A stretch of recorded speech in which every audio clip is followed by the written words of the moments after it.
जय श्री गणेश। नमस्कार, मैं आचार्य संजय द्विवेदी। मेरे समस्त प्रबुद्ध दर्शकों का मेरे चैनल पे हार्दिक स्वागत है। प्रिय दर्शकों, आज मैं कन्या राशि का वर्ष 2025 का वार्षिक राशिफल लेकर आपके सम्मुख उपस्थित हूं। वर्ष 2025 कन्या राशि के जातकों के लिए किस प्रकार का फल देने वाला है, इस वर्ष में आपका स्वास्थ्य कैसा रहेगा, ज्ञान शिक्षा का भाव कैसा रहेगा, इस वर्ष में आप कितनी उन्नति करने वाले हैं, धन मान सम्मान की कितनी प्राप्ति करने वाले हैं, इस वर्ष में भाग्य कितना साथ देगा, कार्यक्षेत्र में कितनी प्रगति होगी, प्रोफेशन में आपके व्यापार में कितना लाभ मिलेगा, परिवार का कितना साथ मिलेगा, लाभ की क्या स्थितियां बन रही हैं तथा वैवाहिक तथा संतान पक्ष कितना बलवान रहने वाला है, संपूर्ण विश्लेषण मैं पूर्ण तर्क के साथ करने जा रहा हूं। प्रिय दर्शकों, इस राशिफल को आप अपने लग्न तथा राशि दोनों के अनुसार देख सकते हैं। हमारा जो नववर्ष है वो सदा ही चैत्र माह की प्रतिपदा से प्रारंभ होता है, जो कि वर्ष 2025 में 30 मार्च से प्रारंभ हो रहा है। 30 मार्च 2025 से जो ग्रहों की स्थितियां वो इस प्रकार होंगी। शनिदेव जो आपके षष्ठम भाव में गोचर कर रहे थे वो 29 मार्च को राशि परिवर्तन करके सप्तम भाव में प्रवेश कर जाएंगे, जहां पर राहु का गोचर चल रहा है। राहु के साथ शनि का युति प्रभाव यहां पर आरंभ होगा, जो 18 मई तक चलने वाला है। इसके पश्चात राहु का राशि परिवर्तन आपके षष्ठम भाव में हो जाएगा। इस वर्ष में गुरुदेव का राशि परिवर्तन आपके भाग्य भाव से आपके कर्म भाव में होगा, क्योंकि इस वर्ष गुरुदेव अतिचारी अवस्था में रहने वाले हैं, जिसके कारण इनका शीघ्र प्रभाव प्राप्त होगा तथा ये अतिशीघ्र गमन भी करने वाले हैं। इस वर्ष में ही पुनः 18 अक्टूबर को राशि परिवर्तन करेंगे, अपनी उच्च राशि में आपके लाभ भाव में प्रवेश कर जाएंगे।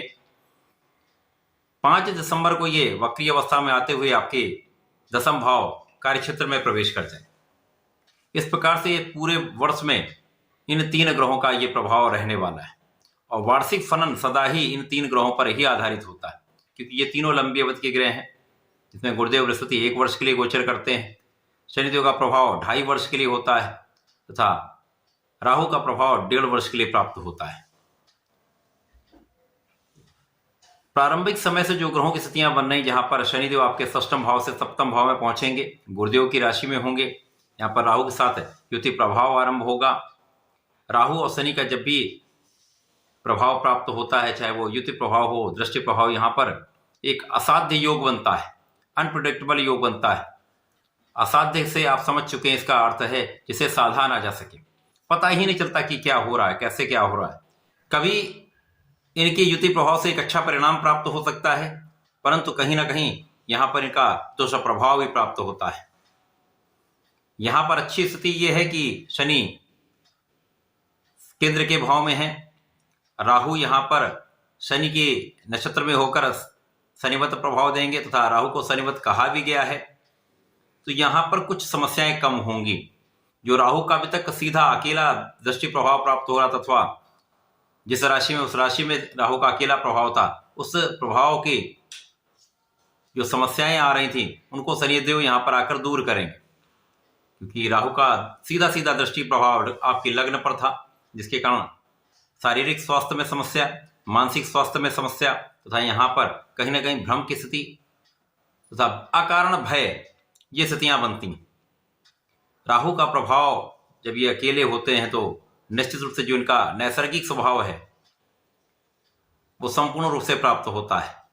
राहु यहां पर आपके लाभ को प्रभावित कर रहे थे, निर्बल कर रहे थे, लग्न की निर्बलता हो रही थी तथा यहां पर आपके परिश्रम को राहु कहीं ना कहीं कम कर रहे थे, क्योंकि जब आपका स्वास्थ्य बहुत अच्छा नहीं होता, जब आपका मन बहुत अच्छा नहीं होता, तो आप संपूर्ण परिश्रम नहीं कर पाते, जिसका प्रभाव आपके कार्यक्षेत्र पर भी होता है, आपके पारिवारिक भाव पर भी होता है। इसके साथ ही साथ सप्तम भाव को पीड़ित करना राहु का यहाँ पर एक भाव रहा है, जिसके कारण जीवन साथी के साथ क्लेश, जीवन साथी के साथ समस्या, जीवन साथी के साथ स्वास्थ्य में समस्या, ये समस्याएं लगी हुई थी। शनि के आने के बाद इन समस्याओं में कुछ कमी अवश्य आएगी, परंतु कुछ ये नकारात्मक प्रभाव तो प्राप्त होगा ही। जीवन साथी के साथ स्वास्थ्य में समस्या तथा मतभेद यहां पर रहने वाले हैं। राहु का जहां जहां पर दृष्टि प्रभाव है, वहां पर गुरु का दृष्टि प्रभाव, जिसके कारण कुछ भाव बहुत बैलेंस हो रहे हैं। लग्न पर गुरु का प्रभाव है तो राहु के दृष्टि प्रभाव से जो निर्बलता आ रही है, गुरुदेव वहां पर इसको बैलेंस करने का कार्य कर रहे हैं, संतुलन कर रहे हैं। परंतु कहीं ना कहीं लाभ का भाव आपका यहाँ पर विशेष रूप से प्रभावित हो रहा है, जिसके कारण उतना लाभ आपको प्राप्त नहीं हो पाता है, चाहे आप नौकरी में हो, प्रोफेशन में हो अथवा अपने व्यापार में हो। जो आप एक्सपेक्टेड लाभ चाहते हैं वो नहीं प्राप्त हो पाता। मन की इच्छाएं अधूरी रह जाती हैं, अवरोध आ जाते हैं, बहुत सारे बने बनाए कार्यों में अवरोध आ जाता है। बहुत सारे ऐसे कार्य जो पहुंचते पहुंचते वहां पर और कोई ना कोई समस्या आकर उस कार्य में विलंब हो जाता है। गुरु का प्रभाव परिश्रम पर भी है, तो यहां पर स्वास्थ्य समस्याओं के होते हुए भी आप अपना प्रयास करते रहेंगे। भाई बहनों का सहयोग आपको मिलता रहेगा, अच्छे मित्रों का साथ आपको प्राप्त होता रहेगा। शनि और राहु का जो संयुक्त प्रभाव 18 मई तक प्राप्त होने वाला है। अब शनिदेव जब यहां पर आएंगे लग्न को प्रबल करें। अब गुरुदेव का भी प्रभाव लग्न पर है, शनि का भी प्रभाव लग्न पर होगा, तो यहां पर आप दृढ़ प्रतिज्ञ हो जाएंगे, सोच विचार कर आप कार्य करेंगे। मन इतना भ्रमित नहीं हुआ जब अकेला राहु आपको भ्रमित कर रहा था। इसी प्रकार से इस समय आपकी एनालिसिस अच्छी हो जाएगी, ज्ञान का भाव अच्छा हो जाएगा। यद्यपि यहां पर सोच विचार कर थोड़ा सा कभी कभी आप देर कर देंगे तो इसमें थोड़ी समस्या हो सकती है, परंतु विचार करके ही कार्य करें, भले कुछ देर लग जाए लेकिन कार्य सिद्ध होता है। शनिदेव यहां आकर भाग्य पर दृष्टि डालेंगे, यहां कहीं ना कहीं कुछ भाग्य का उतना साथ नहीं मिल पाता है, परंतु इतना निर्बल भाव भी नहीं रहने वाला, क्योंकि गुरु का प्रभाव भी मिलेगा। तो कुल मिलाकर यहां पर आपका परिश्रम, भाग्य का जो साथ मिल रहा है, उसके कारण आप अपने कार्यक्षेत्र में निरंतरता प्राप्त कर पाएंगे। लेकिन शनिदेव का प्रभाव निश्चित रूप से इस समय आपके परिवार के भाव को प्रबल करेगा, आपके लोगों का सहयोग आपको प्राप्त होगा। सबसे अधिक सकारात्मकता तब प्राप्त होगी जब गुरु का राशि परिवर्तन आपके 10वें भाव में हो जाएगा, और इसी के साथ साथ 18 मई को राहु भी आपके 6वें भाव में जाएंगे। 6वें भाव में राहु को अच्छा माना गया है, कुछ भाव के परिप्रेक्ष्य में, कुछ कार्यों के परिप्रेक्ष्य में बहुत अच्छा फल प्राप्त होता है। अब यहां पर जो शनिदेव आपके 7वें भाव में होंगे, गुरुदेव आपके 10वें भाव में होंगे, राहु आपके 6वें भाव में होंगे, केतु आपके 12वें भाव में पहुंच जाएंगे, जिसके कारण कुछ चीजें बहुत अच्छी होने वाली। यहाँ पर कार्यक्षेत्र की विशिष्टता प्राप्त होने वाली, कार्यक्षेत्र में जो निर्बलता आ रही थी वो दूर होने वाली, कार्यक्षेत्र में आप कुछ अच्छा करने वाले, कुछ बड़ा करने वाले, चाहे वो आपका प्रोफेशन हो, आपका व्यापार हो, आपकी नौकरी का भाव, सब में आप कुशलता के साथ कार्य करने वाले। इस वर्ष में 100% आपके सुखों का भाव प्रबल होगा, सुख साधन आपके बढ़ने वाले, भूमि भवन वाहन का संपूर्ण लाभ आपको प्राप्त होने वाला है, भूमि भवन वाहन का संपूर्ण सुख आपको प्राप्त होने वाला है, माता पिता के सुखों में वृद्धि होगी तथा यहाँ पर निश्चित रूप से लोगों का सहयोग आपको प्राप्त होने वाला है।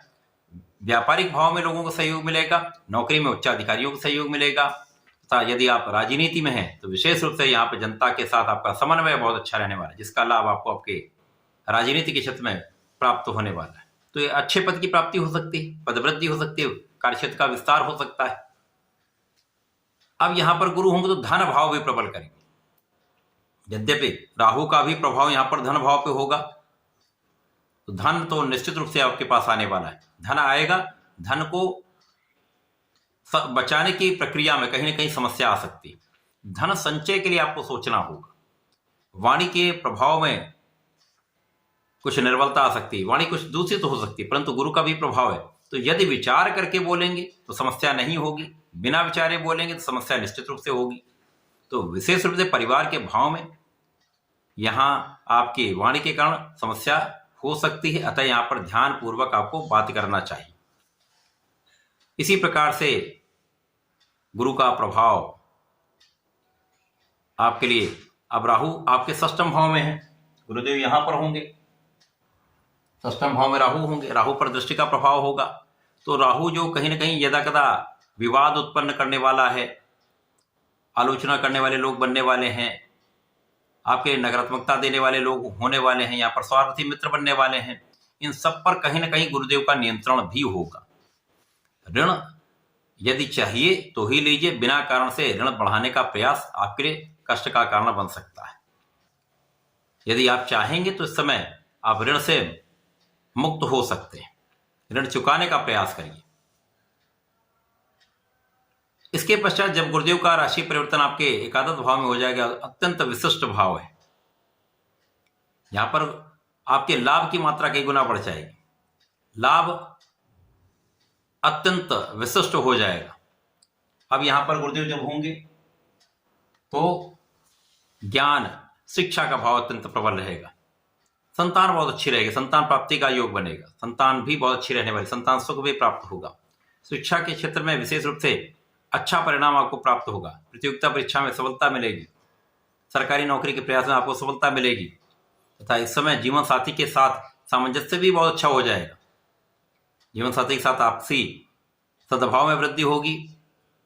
यदि आप साझेदारी में कुछ कार्य करते हैं तो वहां पर भी आपकी उन्नति का योग बन रहा है, क्योंकि यहां पर बहुत सोच विचार का आप कार्य करने वाले, एनालिसिस करके कार्य करने वाले, विश्लेषण करके कार्य करेंगे तो सफलता भी मिलेगी। आपका ज्ञान का भाव भी विशिष्ट रहेगा तथा आपके शैक्षिक स्तर से, आपके ज्ञान के स्तर से आपके कार्यक्षेत्र में प्रगति का मार्ग प्रशस्त हो जाएगा। जीवन साथी के स्वास्थ्य में जो निर्बलता चल रही थी वो भी दूर होगी। ये एक अच्छा प्रभाव आपको यहां पर प्राप्त होने वाला है। अब जब राहु यहां पर गुरु की दृष्टि से मुक्त होंगे तो कहीं ना कहीं यहां पर कुछ कानूनी समस्या हो सकती है, राहु कहीं ना कहीं विवाद उत्पन्न कर सकते हैं, तो विवादों से बचना ही श्रेयस्कर है। किसी प्रकार के विवाद में पड़ने से बचें, लेकिन विजयी आप होंगे, यहां पर कोई संदेह नहीं। पुनः जब 5 दिसंबर को गुरुदेव वापसी करेंगे, दसम भाव में आएंगे, तो पुनः वही स्थिति आ जाएगी जब गुरुदेव आपके दसम भाव को प्रबल करेंगे, धन भाव की प्रबलता प्राप्त होगी। अब यहां पर आपका संचय भी ठीक होने लगेगा, इसके साथ ही साथ सुख साधन का संपूर्ण उपयोग, संपूर्ण लाभ आप ले पाएंगे। तो ये वर्ष कन्या राशि के जातकों के लिए पिछले कई वर्षों की तुलना में बहुत अच्छा प्रभाव देने वाला है। एक अच्छा योग बन रहा है, जब आप धन की प्राप्ति भी करेंगे, सुखों की वृद्धि भी करेंगे तथा आपके जीवन साथी के साथ सामंजस्य भी अच्छा रहेगा। जो भाग्य की निर्बलता है उससे कुछ समस्या आ सकती है, अतः इस समय आपको धर्माचरण करना चाहिए, धर्म के मार्ग पर चलें, न्यायोचित रहें, किसी के साथ अन्याय न करें तथा नियमित रूप से गणपति जी की आराधना करें। गणपति जी के संकटनाशन गणेशोत्तम का यदि पाठ कर लेते हैं तथा ओम गंगणपतये नमः का यदि नित्य कम से कम एक माला का जप करते हैं तो समस्याएं कम से कम होंगी, समस्त कष्टों से आप बचते चले जाएंगे और लाभ भी आपका बढ़ेगा। ये समय अनुकूल है, इसका लाभ आपको लेना चाहिए। धन्यवाद, नमस्कार।